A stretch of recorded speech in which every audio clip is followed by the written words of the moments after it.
Hi everyone, it's Natalie from Let's Practice English. For this new series of videos, we are going to be doing 100 of the most difficult words to pronounce in English. But before I get started, don't forget to subscribe to this channel and don't forget to like the video. So the first two words we have are close and close. Now these are extremely similar in pronunciation, so it can be very difficult to tell the difference between them both. But clothes are obviously what you wear, and close is used when you need to physically close something. For an example sentence, we could say, I always go shopping for new clothes every month. And can you do me a favour and close the door? On to the second one, we have comfortable and comfy. Now, comfy is just a shortened way to say comfortable, so you can use both of these. And comfortable just means when something feels nice, basically. So you could say, oh, this t-shirt is really comfortable. Or, I always wear slippers in winter because they're so comfy. On to the third one, we have word, world, work, and walk. Now these words are pretty similar when it comes to pronunciation. It can be easy to confuse these words. So the first one we have is word, which I'm sure you guys know what a word is, like the, apple, cat, or something like that. And then world, as you can tell we have a much longer vowel sound in that word, is obviously the whole world, the earth and all the planets inside. Work is just the job that we do. And the last one, walk, I'm sure you all know what walking is.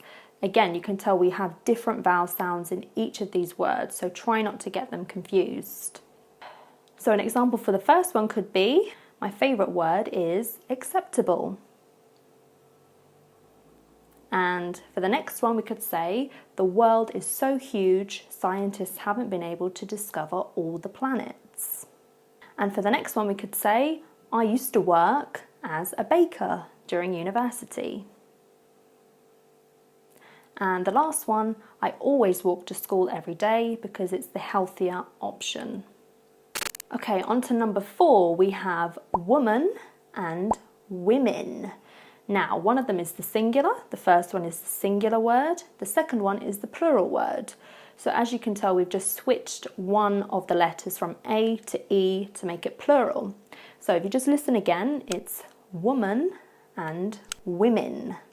So just a little bit of a difference with the vowel at the end. And an example sentence could be, many women fought for equal rights in the past in England. Okay, on to number 5, we have question and answer. So I'm sure you guys know what a question is. It could be something like, how old are you? And the answer could be, I am 20 years old. On to number 6, we have breakfast, lunch, and dinner.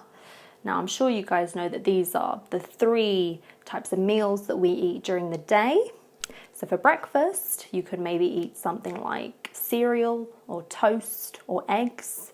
For lunch, maybe something a bit bigger like a sandwich, pasta, something like that. And then for dinner, you know, it could be rice with meat, with vegetables or something like that. On to number 7, we have free and 3. So these words are probably easily confused by foreign learners because they are almost pronounced exactly the same. However, you can tell at the beginning there is a slight difference between the pronunciation of the vowel. So with the first one we said free, the second one we say 3. So you can tell that my tongue rolls a little bit for the number 3. And an example sentence could be, are you free next weekend? And for the number, we could say, my nephew has just turned 3 years old. Okay, on to number 8, we have tooth and teeth. So tooth is the singular, just for one tooth, and then teeth is the plural for all of your teeth. So with this word, you can tell that there's a difference between the vowels that we use. So the first one we say tooth, the second one teeth. So it just goes from an O to an E vowel, and it's quite simple like that. So an example could be, my niece recently lost her first tooth. And for teeth, we could say, you regularly need to clean your teeth. On to number 9, we have mirror and error. These are quite similar when it comes to the vowel sounds in these words. So if you listen again, the first one is mirror, second one, error. So just a small difference here. And an example sentence could be, I always look in the mirror before I go to work. And for the second one, we could say, it's okay to make errors in your work, otherwise you'll never learn. On to number 10, we have though, thought, and through. Now, these are the types of words that really confuse students because they are so similar in spelling, but when you just add one different letter, it changes the pronunciation completely. So let's listen again. The first one is though, the second one, thought, and the third one, through. So you can tell with the first one, it's not the same vowel sound at the beginning, it's though. Whereas the second two, we have thought, you can see my tongue moving a little bit, and through. So that's what the difference is at the beginning of the words. And an example sentence could be, even though I really liked the dress, I returned it because it was too expensive. And for the second one, she thought it was a good idea to go to school in London, however, it was too expensive. And for the last one, you have to go through the archway to get to the school. On to number 11, we have fruit and suit. So obviously these words are pronounced very similarly, but we do have a different consonant at the beginning. So with fruit, obviously we have an F. With suit, we've changed it to an S. And an example could be, my favourite fruit is strawberries. And on to the second one, we could say, men always wear a suit when they have a formal occasion to go to. On to number 12, we have photograph, photographer, photography, and photographic. So these are obviously talking about very, very similar things, but they all have different meanings, and sometimes we change the vowel sound or the consonant sound at the beginning of these words. So let's talk about the first one. So the first one is photograph. So photograph just means the picture that you take with the camera. Whereas photographer, as you can tell, there's a different pronunciation because we have the at the end, is the person that takes the pictures.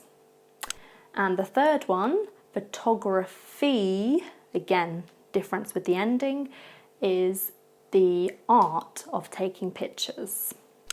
And the last one, photographic. So you can tell with this one we say it more like photo, and then at the end obviously it changes. This can be used to talk about anything that is relating to photographs. So let me give you some examples. I used to study photography at school, or my best friend is a photographer. On to number 13, we have analyze, analysis, and analytical. So again, it's quite similar to what we've just done. We kind of change the end of these words and then it changes the meaning of them. Okay, so let's do this one again. So we have analyze, analysis, and analytical. So you can tell that it just changes at the ends of these words. So let me give you some examples. You really need to analyse your work thoroughly before you submit it to your lecturer.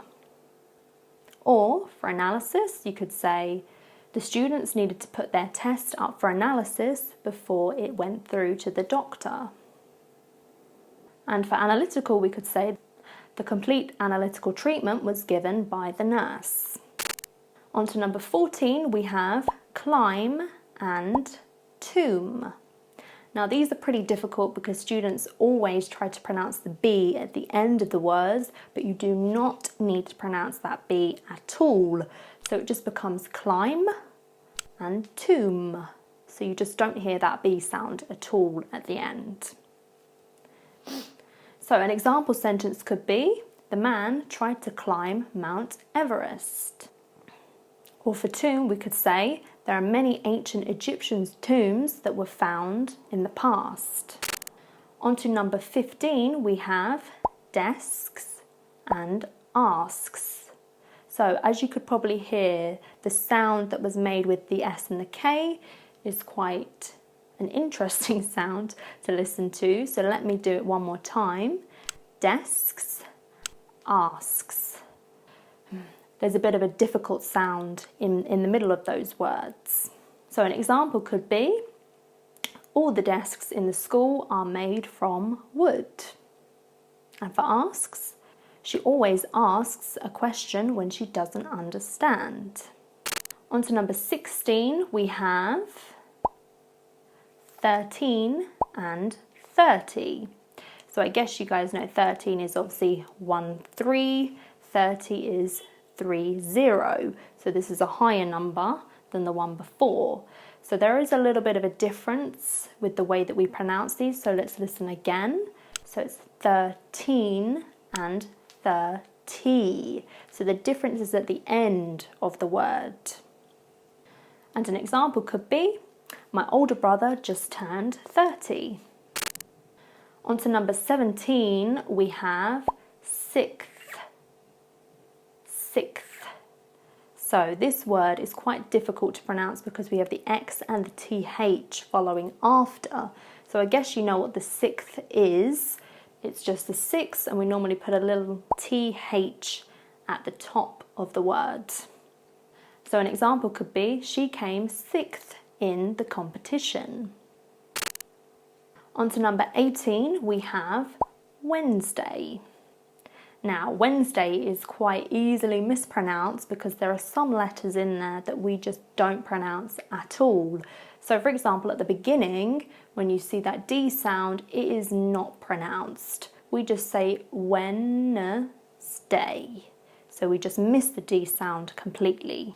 And an example could be, every Wednesday I go to piano classes.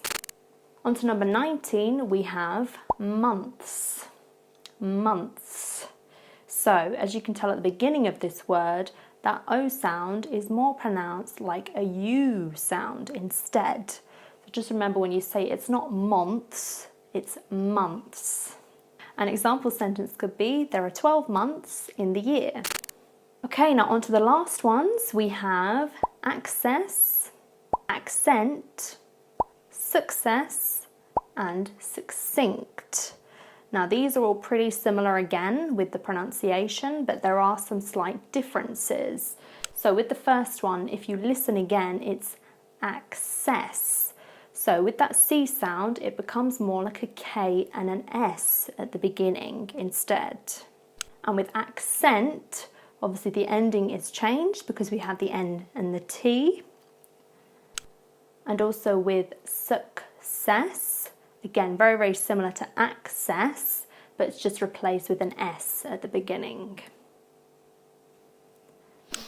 And the last one, succinct. This is quite difficult because we have the ng sound at the end, so it's succinct instead.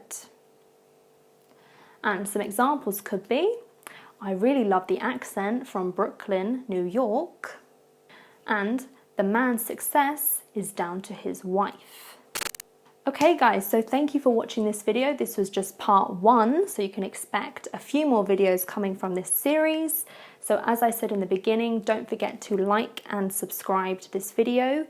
If you have any comments or suggestions, don't forget to leave those down below. And I'll see you all next time. Bye.